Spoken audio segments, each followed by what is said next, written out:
নমস্কার বন্ধুরা, আশা করি তোমরা সকলে ভালো আছো, সুস্থ আছো। দেখো রান্না করে চলে এসেছি আর খুব সুন্দর একটা নিরামিষ রেসিপি তোমাদের সাথে শেয়ার করব। আশা করছি তোমাদের সকলের ভালো লাগবে। তা তোমরা দেখতেই পাচ্ছ এখানে ব্রোকলি নিয়েছি, এখন বাজারে প্রচুর ব্রোকলি উঠে গেছে। আর এখানে নিয়েছি দেখো ছোট্ট একটা আলু, একটুখানি ক্যাপসিকাম, সব বীজগুলো ফেলে দিয়েছি। আর এখানে মানে কাঁচা টমেটো নিয়েছি, সেখানেও বীজ ফেলে দিয়েছি। আর এখানে একটুখানি বিনস, গাজর আর মটরশুঁটি নিয়েছি, এটা আমি হাফ বয়েল করে নিয়েছি। তা এই সমস্ত কিছু দিয়ে একটা সুন্দর একটা রেসিপি করব, যে রেসিপিটা সব কিছু দিয়ে খেতেই খুবই ভালো লাগবে।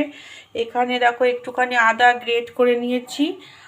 আর এখানে নিয়েছি লঙ্কা, যেহেতু একটু মিষ্টি মিষ্টি রান্নাটা হবে, লঙ্কা গুঁড়ো, জিরে গুঁড়ো আর ধনে গুঁড়ো নিয়েছি, একটু জল দিয়ে মিশিয়ে রেখেছি। আর এই রান্নাটা আমি সাদা তেলে করব। এখানে দেখো কড়াইটা বসিয়ে দিয়েছি, কড়াইতে সাদা তেল দিয়ে দিয়েছি। এবার প্রথমে আমি ব্রোকলিগুলো হালকা করে ভেজে নেব। তেলটা গরম হয়ে গেছে, তাই এবার ব্রোকলিগুলো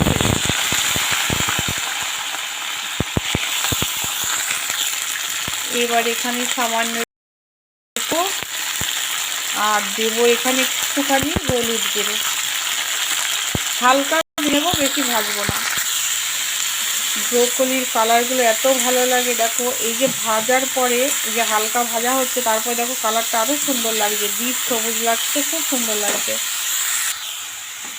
দেখো ব্রোকলিগুলো হালকা ভাজা হয়ে গেলে আমি নামিয়ে নিচ্ছি। দেখো ব্রোকলিটা নামিয়ে নিয়েছি। এখানে কড়াইতে আরও একটুখানি তেল দিয়ে নিয়েছি। এবার এখানে আমি ফোড়ন দেব। একটা শুকনো লঙ্কা দিয়ে দিলাম, একটুখানি গরম মশলা মানে এলাচ, দারচিনি, লবঙ্গ দিয়ে দিলাম। দেবো এখানে গোটা জিরে। এবার এখানে আলুটা দিয়ে দেবো।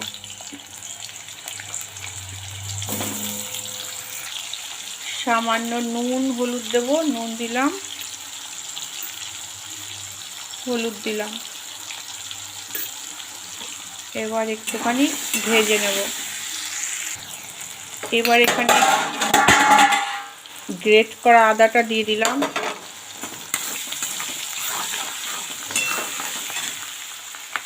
আর দেব গুঁড়ো মশলা, যে জল দিয়ে গুলিয়ে রেখেছিলাম সেটা দিয়ে দিলাম।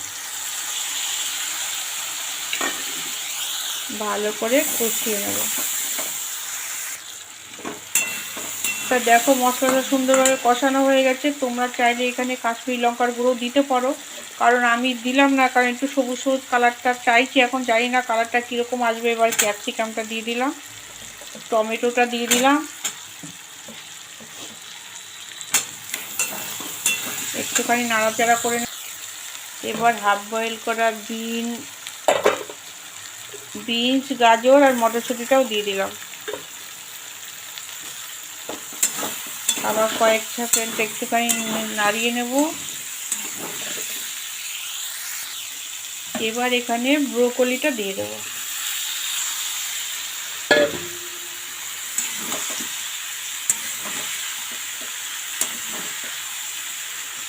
কিছু কিছু রান্না হয় না, মানে দেখলেই মনে হয় যেন কত লোভনীয় একটা ব্যাপারটা। এই রান্নাটা খুব কালারফুল হচ্ছে।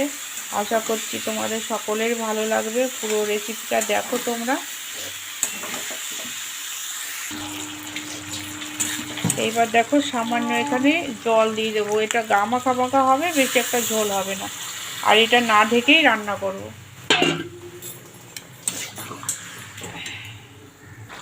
তা দেখো তোমরা রান্নাটা আমার হয়ে এসছে। এখানে আবার স্বাদ মতো আর একটুখানি নুন দেবো, নুনটা অনেকবার দেওয়া হয়েছে। আর দেবো এখানে একটুখানি মিষ্টি দেবো। এইবার দেখো একটুখানি চিনি দেবো, চিনি দিয়ে ভালো করে একটুখানি 2 মিনিট মতো মিশিয়ে নিয়ে একটুখানি আঁচ কমিয়ে রেখে দেবো। তা দেখো তোমরা আমার রান্নাটা কমপ্লিট হয়ে গেছে। এইবার আমি গ্যাসটা বন্ধ করে দিলাম। এবার আমি নামিয়ে নেব। তা দেখো তোমরা রান্নাটা আমার কমপ্লিট হয়ে গেছে, দেখো নামিয়ে নিয়েছি। আর কি সুন্দর লাগছে দেখতে। তোমরা পরোটা, রুটি, পোলাও বলো, রাইস বলো, ভাত, সমস্ত কিছু দিয়ে খেতে পারবে। আশা করছি তোমাদের খুবই পছন্দ হয়েছে। আর তোমরা চটজলদি করে নাও, কারণ এখন বাজারে প্রচুর ব্রোকলি উঠে গেছে। আর ব্রোকলি খাওয়া খুবই স্বাস্থ্যকর মানে জিনিস, এটা তোমরা সকলেই জানো, মানে স্বাস্থ্যকর সবজি এটা। তা অবশ্যই অবশ্যই তোমরা করবে বাড়িতে। আর কেমন হয়েছে আমাকে অবশ্যই জানাবে। আজকের মতো রাখছি, তোমরা সবাই ভালো থেকো, এইভাবে আমার পাশে থেকো, ঠিক আছে? আমি সব সময় তোমাদের পাশে আছি। তাহলে রাখছি, তাহলে টাটা।